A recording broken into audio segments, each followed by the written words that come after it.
পারবেন না আপনি, পারবো না আমি। আমাদের কোনো দেশের ভিসা লাগানো না।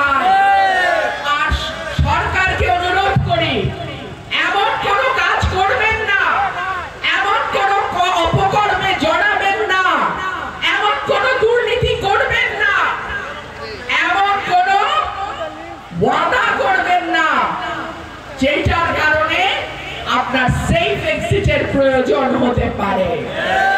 কাজকর্মের স্বচ্ছতা, সততা, দেশপ্রেম বজায় রাখেন যাতে সেফ এক্সিটের কথা চিন্তা করতে না হয়।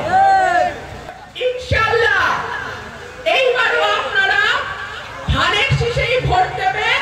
তবে এইবার যদি আপনাদের দোয়ায় আমি নির্বাচনে জয়লাভ করি, তবে গত 50 বছরে যেই উন্নয়ন হয় নাই, আমি সেই উন্নয়ন করে দেব ইনশাআল্লাহ।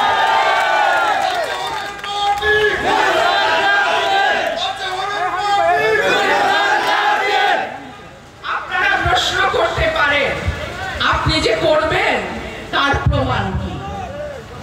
আপনারা দেখেছেন আমি সংরক্ষিত মহিলা আসনে 3 বছরের জন্য সংসদ সদস্য ছিলাম, মাত্র 3 বছর।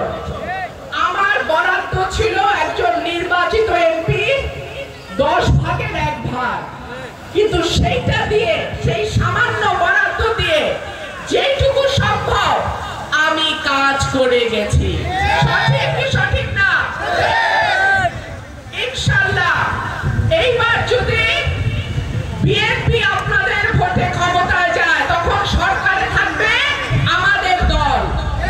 তখন আমি যত উন্নয়ন করতে পারবো, গত 15 বছর সেটা আমাদের জন্য সম্ভব ছিল না। আমি শান্তাপুরের যে রাস্তা 50 বছরে হয় নাই, সেই রাস্তা আমি করে দিয়েছি আলহামদুলিল্লাহ। এইবার লালপুরে পূজায় এসে আমি ওয়াদা করেছিলাম তাদের শ্মশানে বরাদ্দ দেব। ইতিমধ্যে সেই বরাদ্দ পৌঁছে গেছে 3 লক্ষ টাকা আলহামদুলিল্লাহ। আমি ওয়াদা করেছিলাম চুনটা ইউনিয়নের 2টো স্কুল, যেটা